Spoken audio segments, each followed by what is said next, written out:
Well, from bad boys to Muslims, a growing number of rap artists are leaving the bad boy hip-hop lifestyle for a more spiritual one. The Canadian Dawah Association says an increasing number of rappers this year embraced Islam or acknowledged they previously embraced Islam. Among the names, Busta Rhymes, Loon, Napoleon, Castro and Raekwon. Well, Amir Junaid Muhaddith, better known by his stage name Loon, is one artist hoping to change the lyrics and message of rap following his own religious conversion. Loon was part of P. Diddy's Bad Boy Records. He accepted Islam in 2008 on a tour in Dubai. He joins me now from Saudi Arabia, where he's just finished performing an Umrah or minor religious pilgrimage. Thanks so much for joining us. You kind of look a little bit different to me today than how we've been seeing you in those pop videos. Is Loon still in there somewhere? Nah, Loon is working his way out of my system, you know. Just happy to be, accepting Islam and finding the peace of mind that I was always searching for in the music business. And it was very difficult to find this place in my life now, but thanks to Islam, I've been able to, complete my search, and now I'm very much at peace. So I take it you're no longer a bad boy?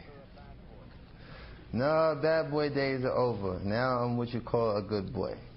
All right, I want to forgive me for taking our viewers back to a little bit of the Bad Boy Loon days. I want to just play a piece of your music here, just to refresh everyone's memory of how Loon used to look like. Well, I guess the question now is, will you continue to rap?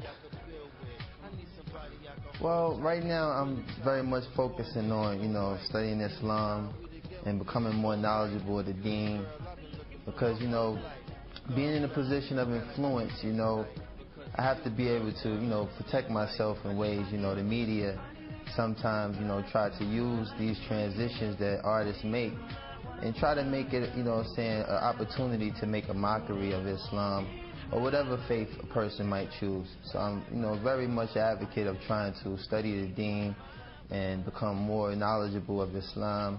And, right. Allah knows best. Well, maybe maybe I won't. Yeah, in addition to studying your new religion, I understand you're also working with another group of rap artists to try and change the message of rap itself.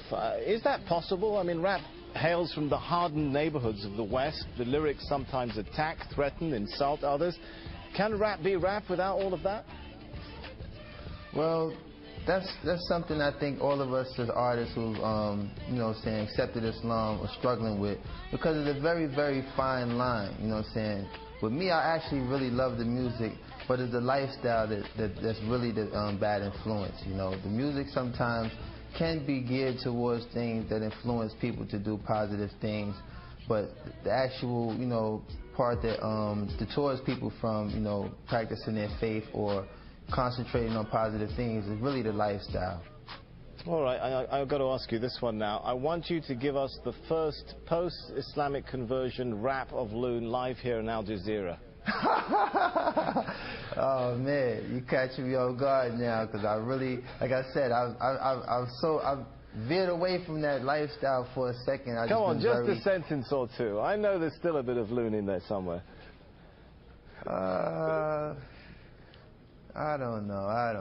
I mean, for the most part, let me see. You got me there, man. You got me there. All right. Well, I'll give you a minute to think about that. Maybe we'll come back to it. But yeah, we'll come back to that. Rap was, seen in many parts of the world, particularly this part of the world, as a really Western cultural product, a threat to local cultures. Could it become something of an instrument for introducing Eastern culture back to the West if many of you guys are adopting Islam? Well, what I think is the mass audience that we reach as artists, particularly in the club.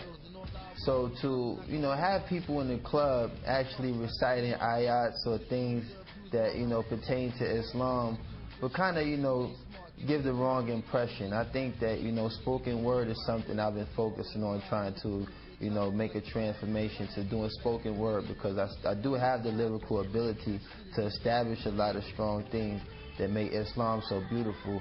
But it's very hard to walk that fine line when you have music in the background that kind of, either plays its role as dance, rhythm, or something that might, mislead a person from the message that we're trying to give. So, like I said, there's a lot of artists that's in the position that I am, and we're trying to, find that fine line without offending anyone or causing any harm to anyone who might be influenced by the negative aspect of music. And we're just trying to really focus on, walking that fine line and being able to be a benefit to those who like music versus being a contributor to the negative side. All right, we're running short on time, but we have still got about a minute left, so I'm going to come back to my question. Any ideas come to mind now for that live rap for us before we go? Oh, man. Man, you put me on the spot. Well, like I said, I haven't really prepared myself for that aspect. I was really thinking of, trying to be more of an influencer, telling people that, it's such a beautiful conversion to accept Islam. And I haven't really entertained incorporating music into this transition yet. Like I said, I've been just trying to focus on being very knowledgeable of the deen and, focus on, right. All the beautiful things that's taken place in my life these past 7 months. I've accepted Islam. And a lot of sacrifices that I've made to move away from that lifestyle, Allah has definitely blessed me with a beautiful replacement. And I'm just so, grateful to have that working in my life right now. All right, I just really haven't been geared to it. We're out of time. Thanks so much for talking to us. Loon, who was internationally known on the microphone and thought all he needed was a wife at home, now discovers he needs to enter the religion zone. How's that for a bit of a rap there? Obviously, I should stick to a Korean tone. Man, you better than me. You better than me, man. Thanks.